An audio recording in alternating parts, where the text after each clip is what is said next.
Hello everyone and welcome back to Sonic 3 and Knuckles, and oh my gosh, I love this level! Welcome to Flying Battery Zone, folks, one of my favourite stages in all of Sonic 3 and Knuckles. This stage is absolutely amazing through and through. It has amazing soundtrack, amazing design, it's amazing level design as well. Like, when I say design the first time, I meant graphics, and graphics are amazing. This is one of my top levels in all of Sonic history. The music it's just so hype. This stage is just, oh my god.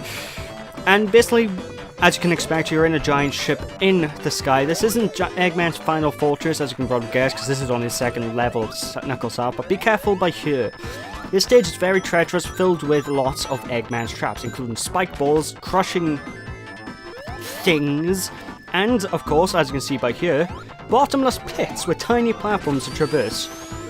You also have, like, skateboards on, I don't know what they actually are, I'm gonna call them skateboards, on the floor so you can ride, and it'll boost you off at high speeds. There's one of them there.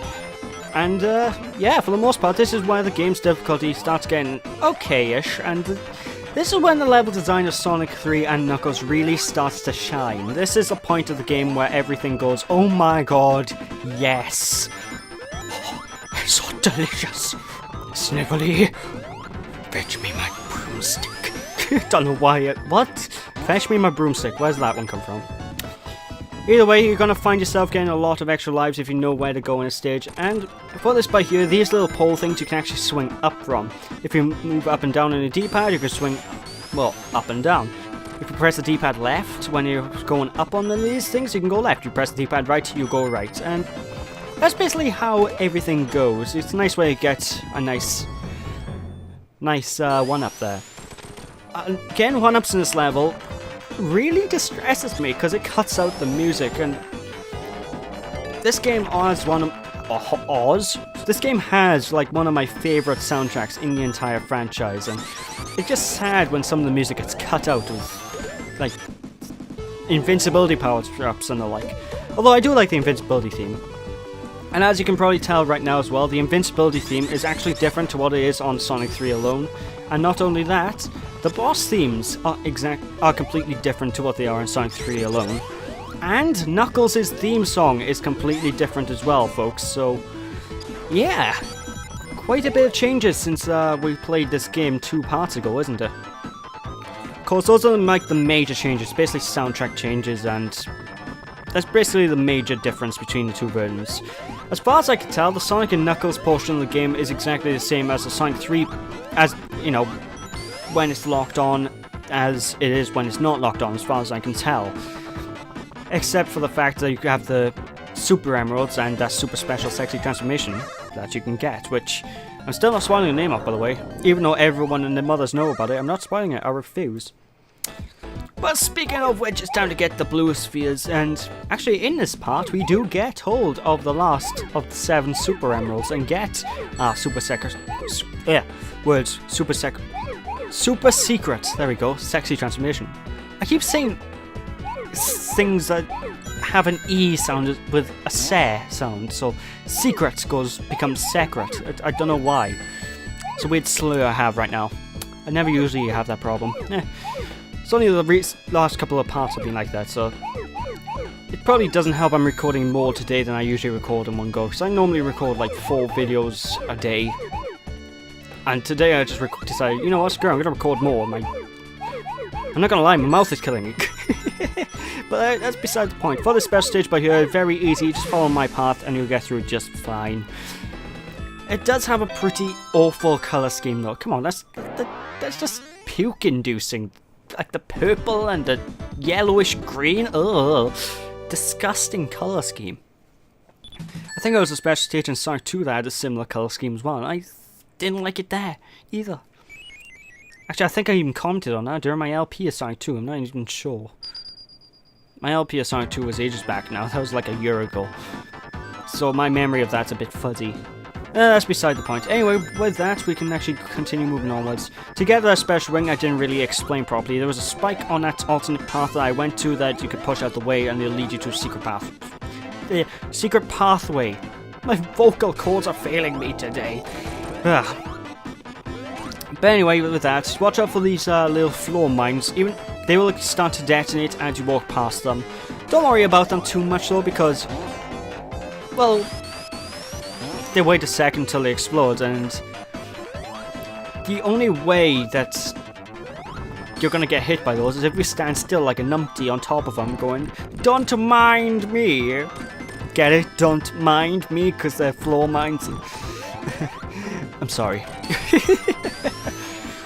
Of course, the name of the zone, Flying Battery, might not make sense to many people. And first things first, you want to go down here because, well, this leads to another secret ring. Who'd have thought? But this zone's called Flying Battery, actually for a reason which not many people know of. And it's called Flying Battery because there's literally a giant battery pack in this level somewhere. You need to go a very specific route to see it, and I think the route where I got my first emerald in this zone is actually the route to take to see the giant battery, but that's beside the point. At least I think that's a giant battery. I've always assumed it's a giant battery, because otherwise why is this place called Flying Battery? It's like just a giant spaceship that goes into the Death Egg and so slots in like a Duracell. Oh, that'd be amazing!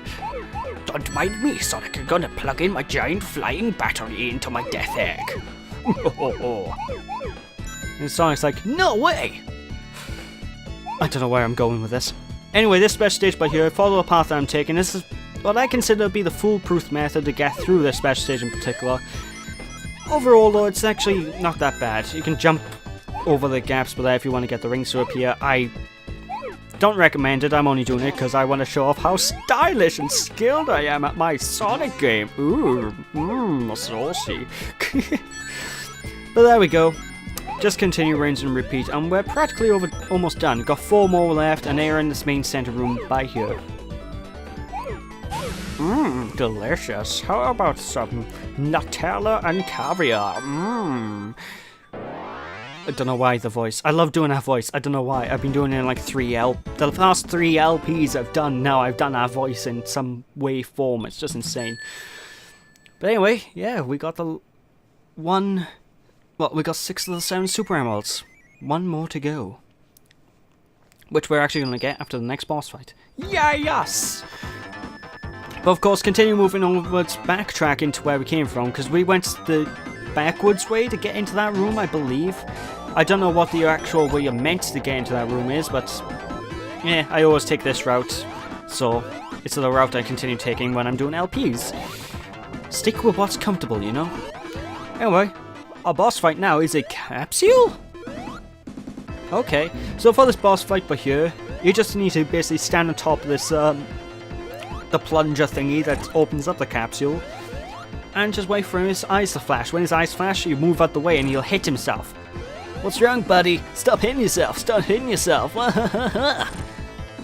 You're too slow. The interesting thing about this guy is you shouldn't die to him at all, just move left and right whenever he's about to attack, and honestly, he's easy. One of the easiest bosses in the game. And even if he hurts you while you're standing on top of the plunger thingy, well, he'll still hurt himself in the process, so yeah. Capsule boss fight is one of the easiest bosses out there. And with that, that is Act 1 cleared of Flying Battery Zone, so now it's time to move on to Act 2. Yay! Another extra life that I didn't need. Oh, I love this music. I love the remix. Oh! See, loads of people give Ice Cap Zone a hell of a lot of love for its music. And I do as well. I mean, I love the Ice Cap music, but my favourite songs come from the Sonic 3 and Knuckles... Well, Sonic 3 and Knuckles. Sonic and Knuckles portion of the game. Like, Flying Battery houses one of my favourite songs in this game. It houses... Actually, I think most of the songs in the Sonic and Knuckles portion of this game I really love. It's just...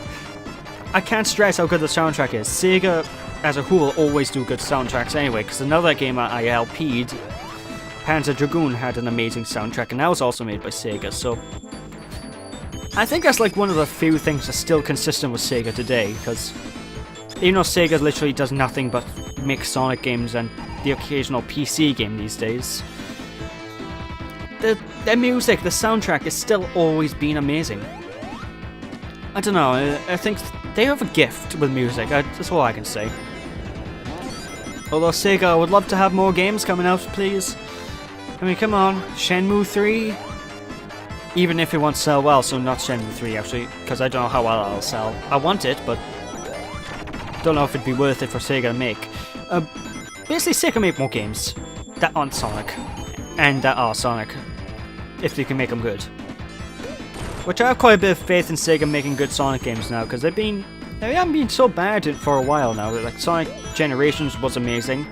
Sonic Lost World was not as bad as everyone says, come on folks. And Sonic Boom wasn't even made by Sega, so there we go. Anyway, take this little pathway by here, it's a bit off the beaten path, and go in here, and you'll be able to find the final of the special rings that we're going to be collecting for this playthrough. Well, I can't say that because I'm going to be collecting special rings later on, but the final special ring that we need to collect for this playthrough. There we go, that's more like it. And I believe this is actually what the final special stage of the normal Sonic & Knuckles is. Don't quote me on that, I'm not entirely sure. But basically by here, run straight through, and whenever you need to jump, just jump, and Bob's your uncle. Your hardest issue is just basically finding the correct path throughout, so just jump when you need to, and be careful. Now this is why I consider this the hardest special stage a lot, though, because I do consider this the hardest one, because you need to have perfect timing.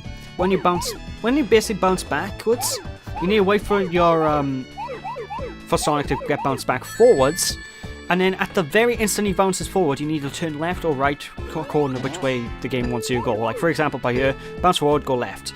You need to be extremely, extremely quick doing this, and it's very easy to mess up. I will be completely honest. It is absolutely easy to mess up, and it is an absolute terrifying experience for your heart. Seriously, my heart jumps out of my skin every time I play this. I don't know where that voice came from, but seriously, my heart is literally... I'm always on edge of my seat on this special stage, just because it's so easy to mess up, and I don't know, it just makes me panicky, okay? But with that, that's the last of the 7 Super Emeralds.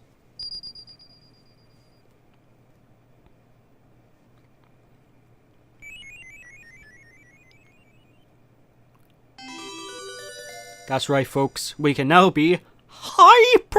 No, wait, hold on. I need to get a good dramatic voice on. Hypers! No. Hypersonic. That's... Yeah, dramatic voice. That's dramatic, alright. Hypersonic. My name is Jeff. Anyway, I digress. Let's just continue platforming on down through the stage, and be careful of these spinning corkscrew platforms that you've seen me traverse through, because it's very easy to get crushed by these things. If you get crushed, obviously you're going to die, and not even Hypersonic is invulnerable to being crushed. Nothing can avoid you dying if you get crushed in this game, which makes sense, I suppose. If you get crushed, you're crushed, aren't you? You're not going to... Well, I guess I could try and do a Mario sort of deal, where they turn you into like a chibi Sonic, you know, a dutty Sonic, and you have to play around as a tiny version of yourself for a short while. That would have been amazing, actually. I guess I kind of did that in Sonic CD, but I don't like Sonic CD, so that's beside the point. Well, I'm not going to be too harsh. I don't mind Sonic CD, it's just not what I consider to be up there. Also, if you go up this platform by here, there's another special ring. So, it's more than enough in the stage if you want to get the 7 emeralds. Anyway, time to continue moving onwards with the dramatic music. The tension is building. And it's not much longer until we fight Eggman again, because Eggman is actually right by here. Can you make it through here, Sonic? Oh no, it's a force field of some kind. Uh-oh, he's shooting lasers. No! So needless to say, you can't do anything by here. All you have to do is basically wait for this laser beam to shoot down from the ceiling and destroy the floor. When the laser in the ceiling hurts the floor. Yeah, hurts the floor. Jesus Christ, my adjectives really need work. It hurts the spaceship, yay! But basically when the laser beam hits the floor, explosions will happen, the little force field will come closer and closer to you. Don't worry, you can't get crushed, and you can't destroy the laser ceiling. Just wait it out, wait for this thing to keep on laser beaming the floor. After a certain point, the entire battery itself will start getting damaged. Eggman's gonna go, oh no, there's no way I'm gonna get away with this! And then you have to chase him. And needless to say, this is just a basic run section. You just need to run as fast as you can. to get to the end. And as you can see by here, I am trying really, really hard not to transform into hypersonic. Because, well, let's face it, I just trying really hard now to transform. I don't want to waste the hypersonic powers. Because when you get to this point by here, we literally just need to wait. So, come on. You're too slow. Come on, step it up. And if you can manipulate this enough, you can actually get Tails to get crushed. And I was actually trying to do that there because of humor. It's funny. Death is funny, don't you know? Oh, God. But yeah, just wait for this platform to reach the top of the ceiling by here. There we go. I transformed into hypersonic now. And look at him. He's seizure-tastic, don't you know? And Eggman's basically going to pop up from the top of the scene. Now what Eggman's basically going to do is going to move left and right. He's going to shimmy along the platform. Whenever you go above him, he's going to shoot a fireball at you. Which honestly does nothing. And after a while, he's basically going to, for some reason, expose himself. And whenever he exposes himself, just boop him a few times. And he is going down. That is the end of Eggman in Flying Battery Zone. The end of this zone overall. One of my favorites in this game, and I just love it. I honestly love it. But the next zone I don't love as much, and no one else loves as much, because the next zone goes on for a long time. A long time. The next zone is just tedious. So, I'll catch you all next time, folks. With that, thank you all for watching. Don't be sheepish, and I'll see you next time in Sandopolis Zone. Thanks for watching. See you after. Hope you enjoyed. Bye!